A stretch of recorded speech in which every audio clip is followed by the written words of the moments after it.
Let's get started. Yeah, let's make an official start here. Okay, I'll take it away. Yeah. Hello, everyone, and welcome to the Pastime Paradise podcast. My name is Aldrine. I'm Aaron. And I'm Kauai. And very, very, very special guest, the Maverick himself, the legend of podcasting. He's appeared in hundreds of different podcasts all across all streaming services. We are so stoked to have him, Mr. Ming Chen. Hey. What's up, everybody? Thank you, guys. Thank you for the warm welcome, PPP. Thank you for the warm welcome, Kauai Comic Con 5. And I'm so happy to be here. You guys have no idea. Dude, we're stoked, man. Okay, so for those of you folks who have not heard us before, we're the Pastime Paradise podcast.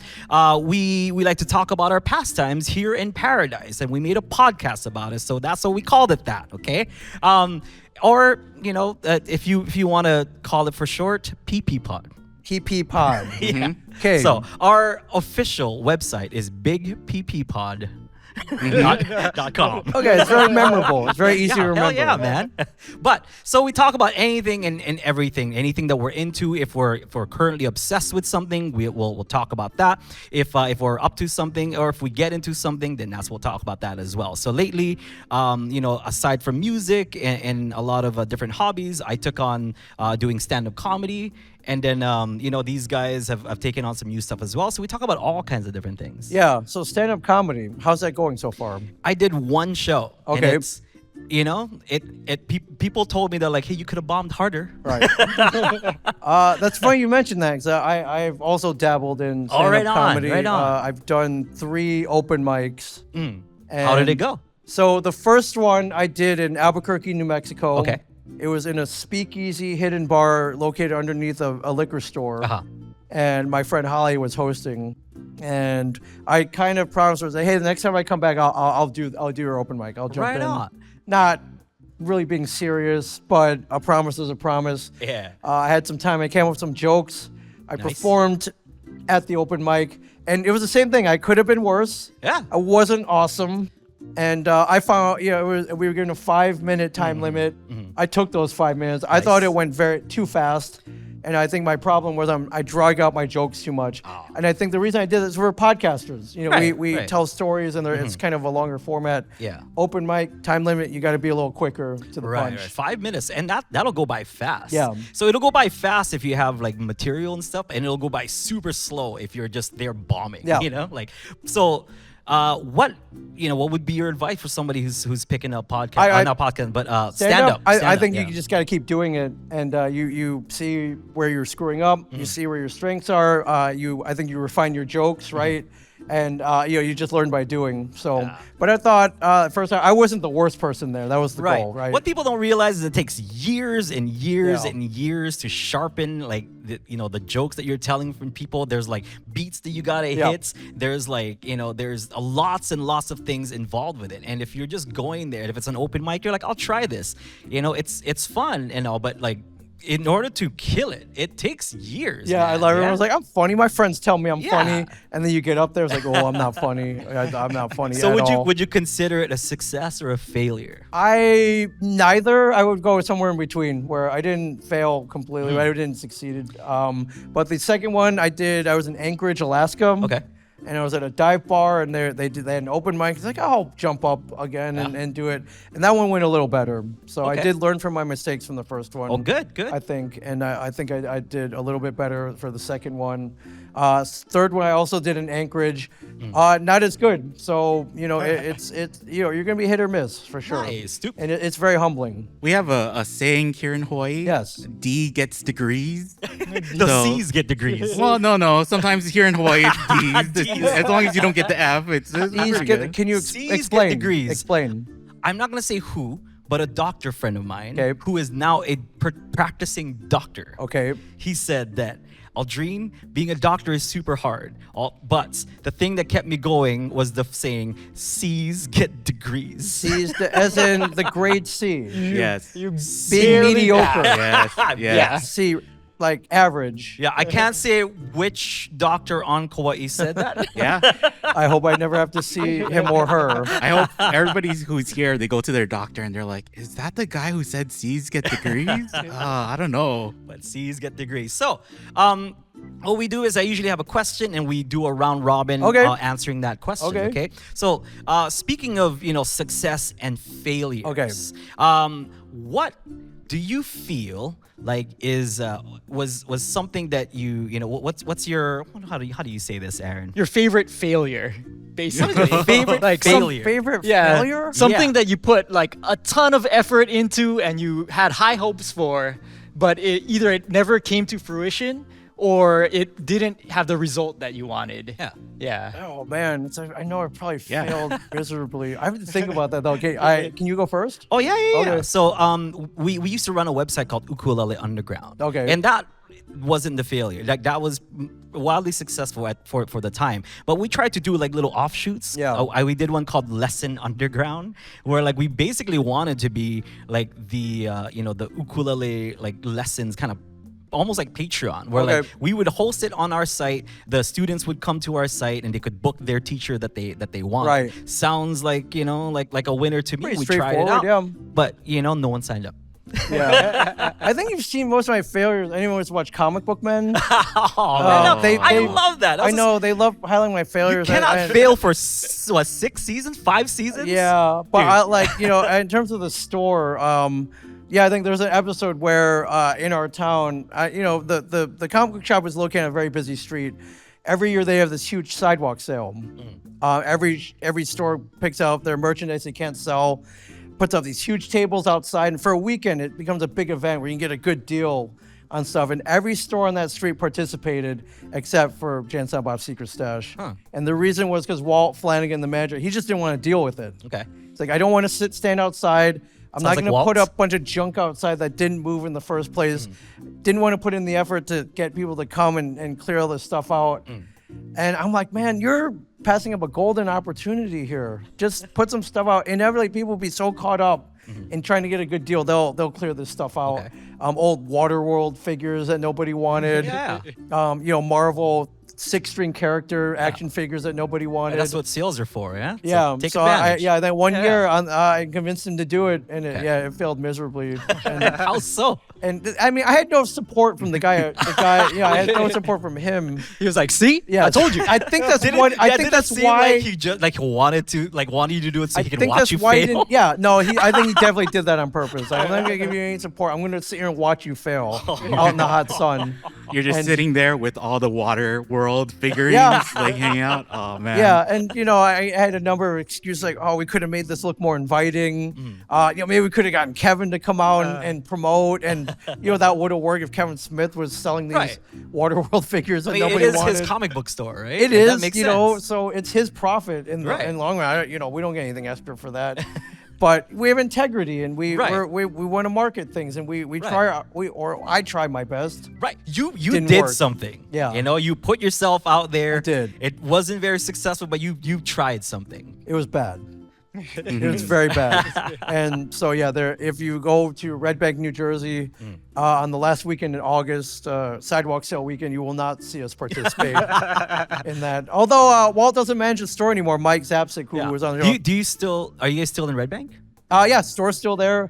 Next year in January, will be 30 years it's been open. Jeez. Wow. So that's Jeez. pretty good for a comic book shop. You don't see a lot of comic book shops last that long, just because of the state of the economy and comic books. Still A lot of it digital now. That's a fine. lot of too. digital, a Yeah. lot of changes, and people just don't really go to comic book shops as much as they used to. So.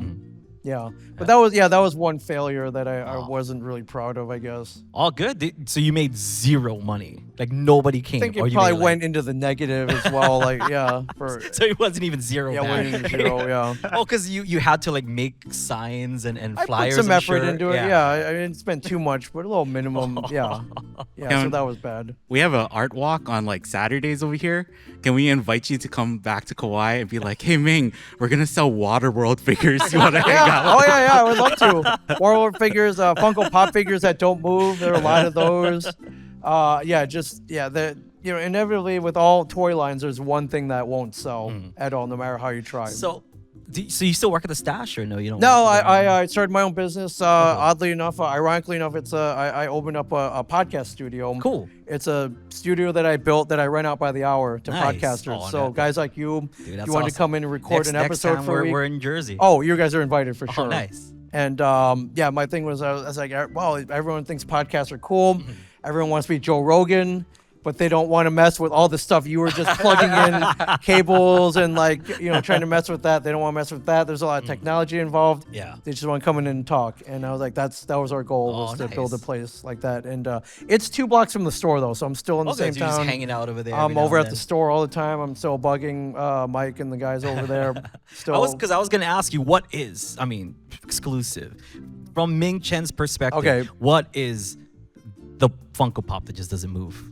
Oh, what do you do with them? Or No, which what, one? Which one? Oh man. I mean, they've come up with so many like weird variants. Right. All the stuff. Which is the slowest moving Funko Pop I'm trying to that think you know if there's one that like nobody wants this. Isn't- And there's Isn't there vendors outside selling Funko Pop? Yeah. they will tell you for sure.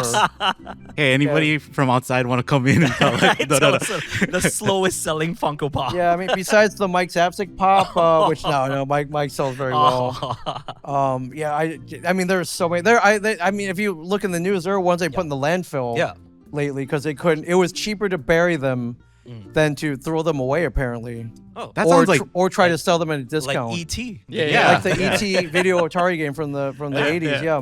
Because that legit happened. I thought that was just like all just like stories of the past, but like that legit happened. Yeah, if you haven't heard, way back Yeah. in the 80s, they made a E.T. video game cartridge for the Atari that was so bad, and they made so many that it was cheaper for them to bury it than either destroy them or just throw them away. They literally put them in this landfill.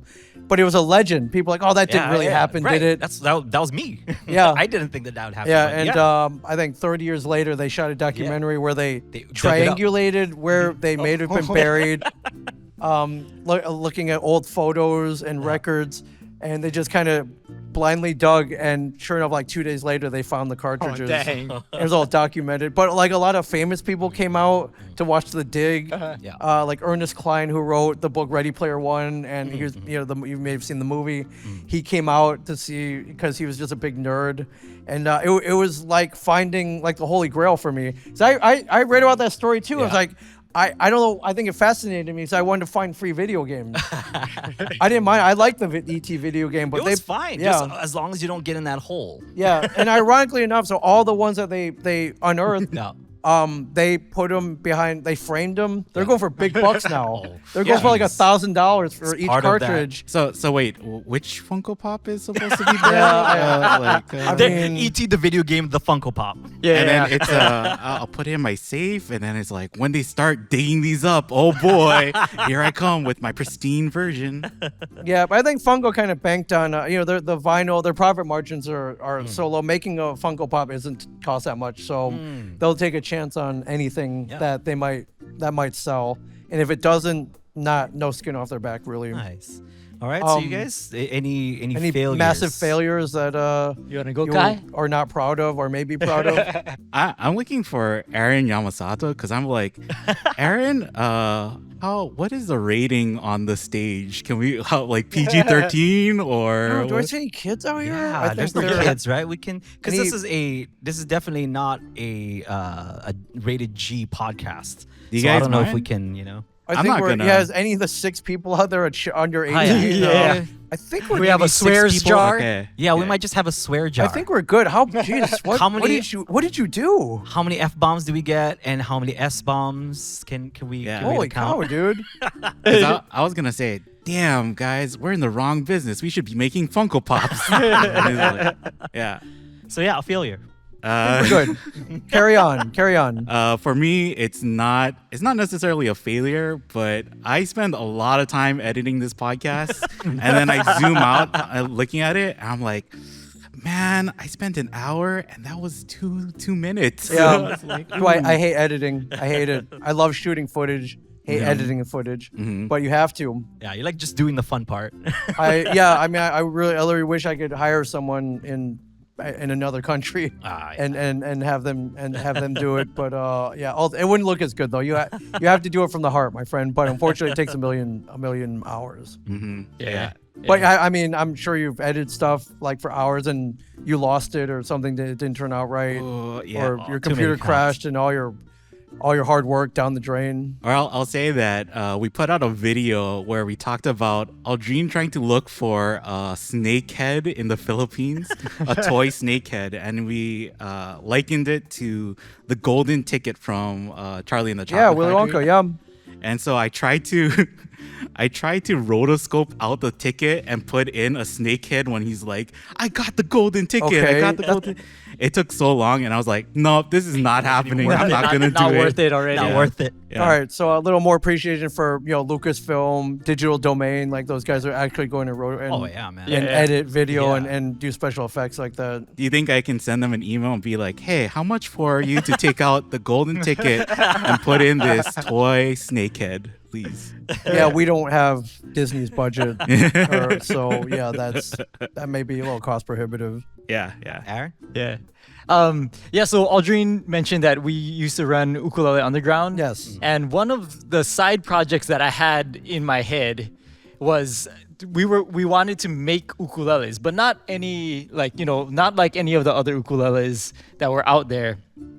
I was inspired by like the street art, skateboarding culture. And what I really wanted to do was create an ukulele that was modular. So you could take off the neck and you could replace it with a new neck if you wanted. And the front would be like designed with like featured graphic artists and stuff. And so That sounds awesome. yeah, so the idea was to have like a plastic back and then like a wood front. And so I had to have spent like 6 months just like researching. learning. Like I learned how to design stuff. I forget what. I think I used like some kind of 3D design project. Yeah, So, but you're literally building ukuleles. so I was designing everything. I was figuring out how it would be popped out of the mold because they were like, plastic Yeah. molds. I figured out tolerances and everything. And then, I don't know, just ran into walls. I actually got them designed or like properly designed and rapid manufactured. Yeah. And then we just kept running into walls as far as like finances and stuff. You had a and- little like prototype of the back. yeah, I had the prototype of the back made. I had like we even went to like a lawyer to get NDAs made. Oh yeah, NDAs. It's like I had to nobody talk about this. yeah. This is gonna be huge. It's gonna be the best thing ever, and yeah, it never came to fruition. But I still think about it. Like You're like it'll the get made. It'll get made. You're like the Tony Stark of ukuleles, man. It's like, all right, Mark 7, oh, failure. Mark 8, all right, almost there. yeah. But I think that was probably one of my favorite failures because I still think about it to this day. And I'm waiting. I'm hoping this actually happens one Yeah. day. That one day you're like, you know what? Let's go back to that. That was not a bad idea. It's a great idea. Yeah. I was stoked for that because like I was a skater when I was in college and I love just getting decks because what they look like in the design in the back, like because if it's just a skateboard like on top, but when you turn it around, it's art. So that's kind of what I wanted for the ukulele. As well, what the vision that I had, what he was kind of telling me. Then I'm like, you mean you could just get like cool artists to commission them and make like awesome art? I would love an Aldrin, man. Oh, dude, Like, that would be like, sick. it's like there's like that Gator skateboard I always wanted in the 80s. But now I have an Aldrin, yeah. Those Powell and Peralta, like all that, yeah. Bones Brigade, but of ukuleles. That's cool, man. That was a the great plan, idea. yeah. And Did I just violate the NDA though? No. I didn't sign anything. So We're kind of, but not really. Like as far as Ukulele Underground goes, that's something that an idea that we had a while back for that company. So we're in our new venture now. So all good ideas are wild at some time. but until we're down, man. If you know any billionaires or anybody with the kind of seed money to get make some venture capital money into this for sure. And someone so rich that like here take take $1 million. Let's make this happen. Yeah, tell them. Yeah, you get. There's a guy. He has a great idea for an ukulele. Just go to his website. It's called BigPPUkuleles.com. That'll instill confidence for sure. So speaking of which, so that's that now that we've all talked about like a failure that we had, I mean, knowing that you were going to be on our pod, I had the one question which I already asked you outside. Okay, but I gotta ask you again. Away. Okay. The first time I ever saw you on screen, because I'm a huge Kevin Smith fan, was in the widescreen edition of Dogma. And there was this scene. You were in one scene. Yes. And boy, if you can be in one scene of any movie, that would be the scene that anyone would pick. I agree. It was Salma Hayek. Yes, the Salma Hayek. The Salma Hayek. Dancing. I'm going to say dancing. Yes. I don't know if there's kids she was in dancing. Yeah, she was dancing. Yes. To Candy Girl. Yes. From and New it is Edition. an establishment where people would, give tips to the dancer. It's an adult venue, yes. It's an adult entertaining venue, yes. Yeah, venue. All right. What was it like to be right in front of the Salma Hayek, just taking it all in? It was awesome. Did they pay you for that? I did. I'll go back. Because I feel like that's enough payment. Yeah, no, I'll go back quickly to the beginning. I just kind of met Kevin at that point, and he was about to shoot Dogma. And for anyone to know, I built a fan website for Kevin Smith. He ended up hiring me, but it was during this period, right in the beginning, when I met him. He's like, "Hey, shooting my next movie. You've done such a great job for me. I'd like to put you in the movie." It's cool. And so he was like, "Hey, can you be in Pittsburgh by Wednesday?" I'm like, yeah, I'll go. It was like a 7-hour drive, big deal. Mm-hmm. I get up there and I go to the address he gave me, and it's this rundown divey strip club, adult entertainment palace in Pittsburgh. And I get out, but I see all the movie stuff around it. I was like, is this where they're shooting? I thought this was like a religious comedy. Why are we here? And I see Kevin. He's like, oh man, thanks for coming. We're going to shoot you tomorrow. I'm like, cool. So what, you gonna put me in the background or something? You didn't know anything. No, about Kevin about doesn't the role. give you details about Really? anything. He tells you to show up. He tells you when to show up. No details after that. Right. And he was like, hey, tomorrow morning we're gonna shoot. I'm like, you put me in the background? He's like, no, I got something special planned for you. And I go, what's that? He's like, well, I'm gonna, we're shooting at this strip club. I'm gonna put you next to me and Jason Adult Mewes. entertainment. We just call it what it is. Yeah, the setup was he was gonna put me next to him and Jason Mewes, Jay and Silent Bob, if you've seen the movies. Yeah. And we're gonna be watching Salma Hayek. She's gonna come out. She's gonna take her clothes off. I want you to act like you're enjoying this. Act like it. Can you do it? Yeah. Oh, I'm so like, I don't know, hard. Kevin. This is tough. But I didn't. You didn't go to Juilliard. I wish you anything, prepped me. I could have gone to the method acting school, or the whatever method they do, or I could have went the De Niro route and I guess immersed so. myself. You had to channel your inner Christian Bale. Yeah, exactly. Yeah. I was like, man, I lose 100 pounds or whatever. Yeah. And I was like, wait, really? This is what? He's like, yeah, we're shooting this tomorrow. I'm like, yeah, I guess I can do this. So, but in the process, he introduced me to the rest of the cast. I got to meet Linda Fiorentino, who's in Dogma. Yeah. I met Chris Rock. Yeah. And then I met Salma Hayek, and everyone to this day. Yeah. Because we shot this in 1998. They're always like, well, she is pretty in person as she is on the screen, and she's prettier. You just stole my next question. Yeah. Because I'm a huge Zorro fan. Yes.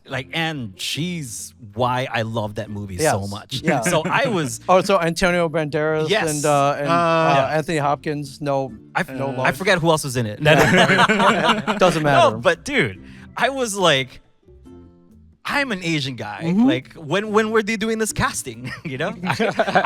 That could have been me. But so I saw myself in you. Yes. For a little bit. Yeah. But she was stunning. There's a reason she's Salma Hayek is But she was very cool as well, and that's okay. In some ways even more important to me. But she was very welcoming, and it was cool. So we shot that scene for 2 days. Took 2 days. Oof. Hard work, man. It was hard work. Hard work. Yeah. Hard work. Did you get your own chair with the with your name? Did not get they give this to people with speaking roles that are there for the duration of the shoot. You could have spoke. I'm sure you had a lot of Was things it? to say. I think they wanted me to be speechless in You that didn't- scene. you To didn't not try say to go, like, anything. Woo, God.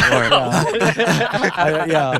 But if you watch that scene, yeah, my mouth is gaping wide open. oh, I look yeah. like I'm acting though. I'm Yeah. acting like I'm Yeah. enjoying it. Ah, I did what the director professional. told me Yeah, to it do. was a Scorsese moment for you. It was. It was.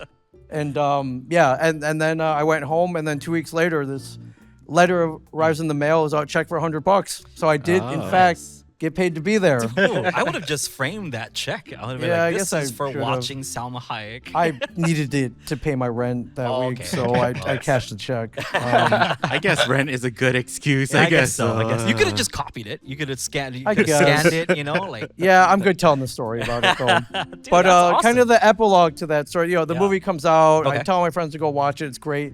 Then it comes out on home video, and Yeah. at the time, it still came out on VHS. Right. VHSs still existed, and back in the day, VHSs were formatted for square TVs, so they call it the 4:3 ratio 4:3 format. ratio. And when they would put a movie that was on a big wide movie screen, they had to cut off the sides so it would fit a TV. Yeah. So my friends would rent the VHS. They're like, "Oh, we're gonna watch you in the movie Dogma." They would put it in. They would get to that scene, and it would be cut off because it was formatted for a square TV, not a widescreen. And they're like, "Hey, man, we saw that scene. We didn't see you. You're a liar, man. You lied even about in that it." this whole time for years. You lied about being in the Dogma." I'm like, "What are you talking about?" And I finally went and got the VHS copy. I'm like, "Oh, I'm not in it. They cut me out." It's I'm like right Cut me there. out. I'm right there. it's like the Schneider cut. It's like release the Ming cut where Yeah, it's the Ming only cut. Ming Yeah. the whole Yeah. time. Only Ming. So eventually DVDs came out, TVs got wider, and then we got properly formatted copies of Dogma, Nice. and those I'm in. So thank God. But for years people thought I was lying to them. And I'm like, no, I swear I was there. I didn't. I'm not making this up. Yeah. But so that was your first movie role? I think so. Yeah, that was my first one. Right on, so man. it was, And how did it feel to kind of see yourself on? it was screen? weird, and then it was awesome. Yeah, it was cool. I mean, we're all movie fans, right? So the Yes, goal yes. for any fan of movies is to get in a movie. Be in a movie, yeah. And it's not. It's a little easier now, I guess I would say. But back, Yeah, it was hard. in the 80s, 90s. Yeah, Yeah. you didn't know somebody, Yeah. or sign up for like a company that casts extras. But even if you got to be an extra in a movie, you would be way in the background. Like maybe you would see your elbow. Yeah. Somewhere. You wouldn't be 5 foot No. away from Salma Hayek. Yeah. No, You- not at all. You got the dream. Not at all. role, Which man. is why when Kevin said I'm going to put you in the movie, I thought I'd be in the background somewhere, which I was fine Oh. with. I would still tell people I was in a Kevin Smith movie, but I guess they would call me like a featured extra. So. I remember I was in a movie called Hotel Transylvania. Oh yeah. So I did the ukulele part for when Dracula was singing to his kid. Yeah. And I did it, and I couldn't tell people. The same thing. I couldn't really talk about it. And a few of my friends, I'm like, oh hey, I'm gonna do this or whatever. And I was kind of worried. I'm like, I don't even know like when my part is gonna be. Yeah. But during the trailer, they had that song in the trailer, and I forgot man, what I was that's- watching, and I just cried. Like I was That's like, oh my awesome. god! And I was with my girlfriend at the Yeah. time. I'm like, don't look at me. Yeah, I'm hideous, but I'm awesome. This And- weirdo is crying on Dogma. What the heck is going on? Yeah, I didn't cry. I mean, tears of joy, maybe. Dude, yeah, but, it was like tears of joy. I couldn't believe like, That's awesome. The sound of my ukulele was coming out of like this, Yeah, like a and big you screen. Yeah. can still hear it in the feature as well. Yeah. So it's in the trailer and it's in the movie too. That's so awesome. like in first 10 minutes of the movie. Yeah. So I remember opening night, I grabbed like 12 of my friends. I Yeah. bought all the tickets just so we Nice. could fill the theater. Yeah. And it was a cool moment. Did you do anything similar? Did you grab a bunch of friends and like, we're gonna go see this? I grabbed both of all my friends. Okay, all two of them. All two or of them. one of them. And I told them about my role, and they're pretty stoked. That's so I awesome. was, yeah. And you've the- done a ton since. I've done a whole lot of both movies. Yeah, and yeah. So I did that as a movie, and then I did a show. I did The Simpsons, and I did some Yeah. music for the Simpsons Bob's Burgers. Yeah, which is collab. awesome. But, Hey, yeah, thank because you, Aaron thank told you. me about that. I was like, Yeah. yeah, that is. So Lauren Bouchard, not to like name drop or anything like Drop that, the but names, like man. he's the creator of Bob's Burgers. Yes. He's actually an ukulele student of mine, And Really? that's how I got the part. So, and they were asking him, hey, since we're doing this collab, it's like, can you play the Simpsons theme on ukulele? And he's like, no, but I know who can. And he contacted me, and I'm like, I'm not gonna do. So I said yes, and then I saw the music, and it's a Danny Elfman tune. And I'm like, I am in trouble. Yeah.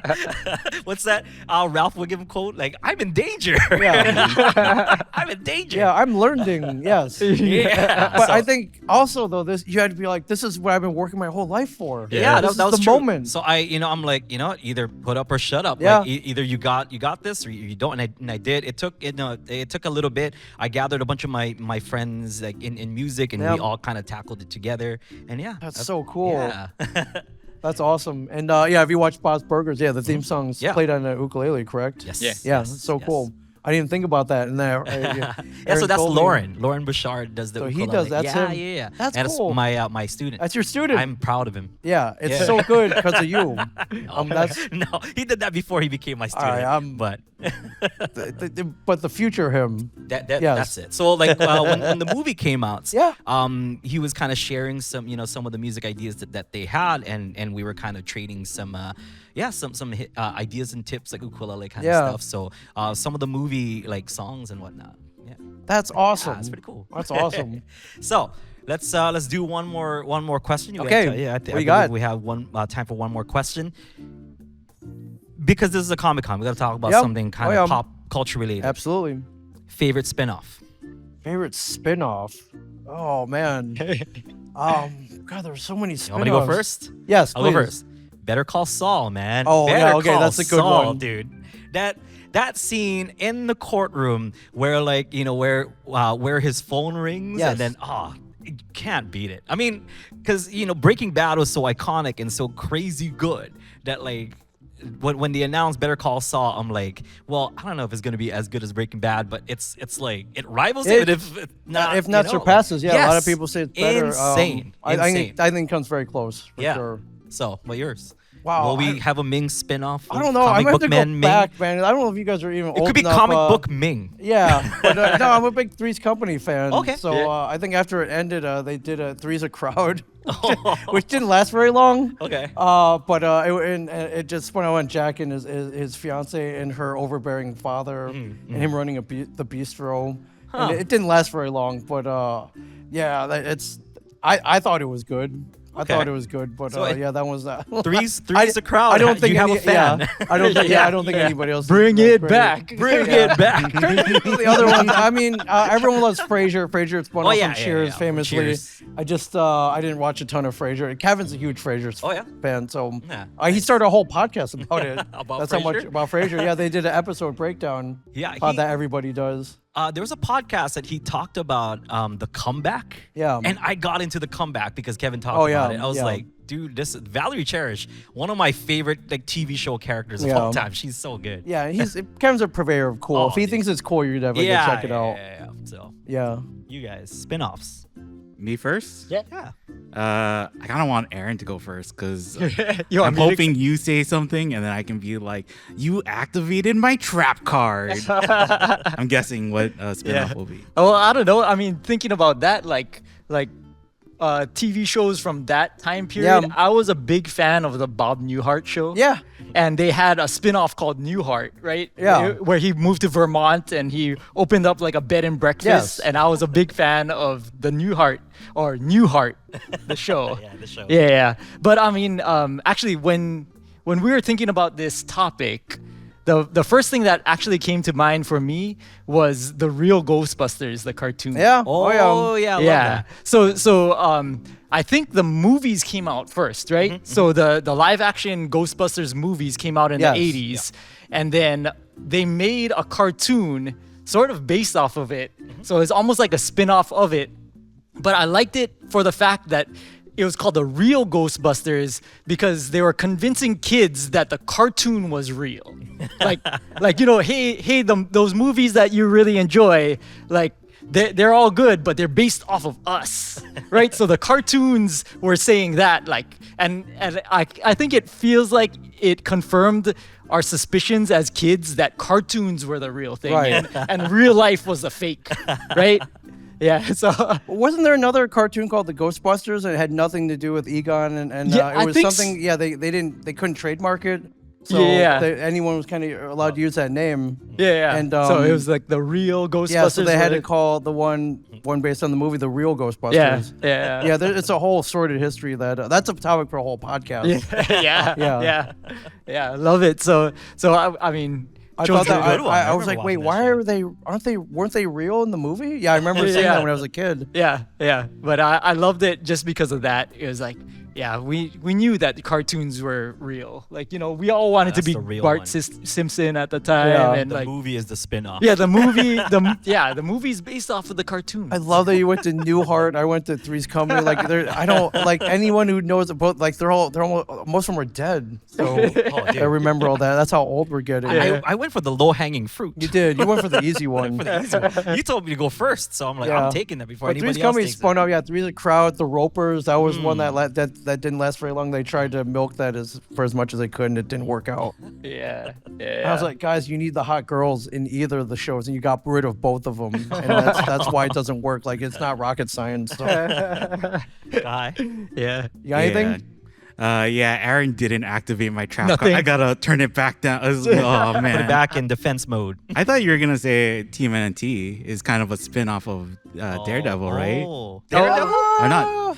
Yeah. I don't know if it's spin-off. You know, Based- Parodied or parodied is yeah, I think of yeah, a yeah. more accurate. Yeah. Yeah. But Um, because Aaron is like a big TMNT fan, so I was thinking he was gonna say that, and I was gonna say related to that is Usagi Yojimbo. Yeah. Oh, yeah. Usagi Yojimbo. And yeah. Stan Sakai himself. Yeah, that's a good Yeah, that's a good that's a good one. you know, Hawaii Comic Con. Yeah, Kauai Comic Pride. Con. Yeah, Hawaii everybody doesn't Pride. know when Teenage Mutant Ninja Turtles got huge, they started doing all these weird knockoffs, like you know, teenage or adolescent, like Rodin. Yeah. These really bad knockoffs. Yeah, there are a lot of them out there. Yeah. Yeah. But the one, yeah, so and none of them hit because they were all really We should badly. do one called Middle-Aged Human Podcasting Dudes. Yes, yeah, it was kind of like that. But they did do one called Usagi Jimbo about Usagi a Yojimbo. samurai rabbit. Yeah. And that one hit because the guy who created Sensekai just did such a great job with Yeah. it, and it lives on to this day. Yeah. Yeah. And yeah, that one, yeah, Usagi Yojimbo was pretty awesome. Nice. Yeah. To the point where there were crossovers, right? Yeah, yeah, they He had became crossovers, part yeah. of that Right. universe, right? Yeah. Because wasn't Usagi Yojimbo featured in the comics as well? Like, Eventually, yeah. So, but where is Aaron Yamasato? Let's get Stan Sakai in one of these years of Comic Con. Yeah. Yeah. Kauai I think Comic-Con. that might be possible. I'm I've seen sure, him at right? He's a number of Hawaii conventions. guy, There you he know? is. Yeah, Aaron. Yeah, Stan here he is. Sakai. Here's Yeah, a you can come request to bring Oh. Stan in. What's up, Aaron? Aaron, the creator of the Kauai Comic Con, Yes. everybody. 5 years strong, Hello. everybody. 5 years Hey, strong. I get to be on the podcast. Yes, you do. Of course you I do. listen to this podcast, so Yeah. later after this, I'll listen to the episode and Yeah. hey, that's me. Yeah, I remember I was talking on the podcast. Oh, but go ahead. Yeah, Stan Sakai. Can we get Stan Sakai in one of these years? Oh, trust me, I've been trying from the very beginning. Since 2019, I've met him at Comic Cons Oh, and nice. I've totally given him my card, and he knows me. And so I see him at Rose City Comic Con, and I was like, "Hey, Kauai, please Yeah. come to Yeah, Kauai." yeah. And they're really sweet. He and his wife. Yeah, they're And- great. yeah, right, they're great, Yeah. right? So they're totally interested, and Yeah. but they're just always world travelers, like at Tokyo and everywhere. So it's kind of hard to get Stan Sakai. One But of if- these yeah, days. one of these days. But yeah, we're fans. Yeah, but I think like stand-up comedy, you keep trying. Yeah, one you day it's gotta gonna keep hit. trying. One It's time's gonna hit. We're happen. gonna have Stan Sakai one of these Yeah. days. I remember meeting him at Kauai Con on Oahu, and he was doing like a little panel, and he was like drawing stuff like on like how to draw Yeah. the Usagi Yojimbo character, and it was like this big like kind of one of those like big sheets of papers that you turn over and whatever. And then after he was done, like there were maybe like 10, 15 people there. It was Hawaii too, so people Yeah. should have known who Stan Sakai was. Yeah. And I came up. I was like, dude, I'm a huge fan. Like, I read all the comic books because Usagi Yojimbo had like his own like standalone comic books Yep. before, like trades and stuff. So I was like, hey, can if you're just gonna throw this away, can I get one of those pages? Yeah. He's like, oh yeah, like you want me to sign them? So you have an original. I have a signed Stan Sakai man, that's from like great. his That's workshop. awesome. So That's amazing. Yeah, and then I bought his little book, and then he drew on the book as Yeah. well. So I'm a big Stan Sakai fan. Love Usagi Yojimbo. All right, Yeah, I good think we just stuff. manifested it. Let's make it Yes, happen. let's make it happen, Aaron. It would be a huge honor. So I think we keep bringing it up and asking me, it'll happen. Yes. Yeah, I think Aaron was being polite though. He's just like, oh, he's too busy. I think he was like, Stan Sakai was like, yeah, maybe I'll go to Kauai. And then he saw, wait a minute, there's this PP podcast. I don't know if I want to go to Kauai anymore. this year. I want nothing to do with Yeah, I can't PP show up to podcast. a con with a PP pod. What is their website again? Big PP Pod? Ooh, no, thank you. this. The guy who created a samurai rabbit is too good for big PP. No, I don't think he's so. a cool Too dude. good. He's a cool He's dude. very He's cool a cool guy. dude. I don't want to paint him in any other way other than he's a cool Yeah. dude. Love that guy. Very cool. Yeah. We gotta get him here. We gotta get him here, All right, man. that's Yeah. how we so- manifest it. We put it out into the universe. all right. So so where can people find you, man? So for Uh, the people who are on our pod, who If, was like, who's if this you're on Ming Chen? Where social can we find him? media, I Yeah. am at Ming Chen 37, MINGCHEN 37. If there are Comic Cons are happening near you, I'm probably going to appear there at some Nice. point or the other. But yeah, today the only one that matters is Kauai Comic Con 5. Nice, And hopefully I'll be yeah. at 6. And Yes. as I love seeing you guys. And We man, missed you just- last year. Yeah, real quick. I wasn't at 4 because Kevin Smith, the guy who used to sign my paychecks, decided to throw his own convention on the same weekend. nice. Oh. And I didn't want Yeah, to you can't, you choose. can't. And Kevin, I think even Kevin would have agreed that this one would have been the choice. But the guy who put me on Comic Con, the guy who put me in front of Salma Hayek, Yes. the guy who put me on a rooftop in Clerks 3 and a number of things, the guy who gave me a shot at having a lot of fun in life. Nice. Of course, I went to his convention that year. But here I am back here, and I'm very Yeah, happy, good. Is very there- honored, and I love being here with you guys. Is there anything else that you want to promote? Anything coming up for you? Well, I just finished writing my first comic book. Now, Oh. I just got to get it all Congrats, made. man, congrats. Yeah, that was the hard part. But now Yeah. comes the part where I have to pay an artist and get it published. Okay. Where can they find I'll it probably once it comes out? I'll probably crowdsource it. Yeah. So you'll see me begging for money on Kickstarter. And, Oh, and- that's what but that's how you Kickstarter get is. it. That's how you get Yeah. it done. That's- So yeah. be on the lookout for that at some point. But yeah, until then, podcasting and Comic Cons. That's my life, and I'd have have it no other way. Dude, it was a I pleasure. love and that a I got to huge combine. honor I got to meet you, combine both man. today. I got to combine both today. It's so great. Well, thank you so much. Hey, check out Kahai. Where can they find the Patreon? Yeah, our Patreon is patreon.com/pppod. Make sure you type in 3 P's, okay? And then OD. If you type in 4, that's 1 P too much. Yeah, sign up for our Patreon. We have bonus and extra episodes over there as well. So yeah, without further ado, we'll see you folks next time. Have a great one. Thank you so much, Ming Chen. Thank you guys. All right, aloha. Thank you. Oh man. Thank you guys. That was awesome.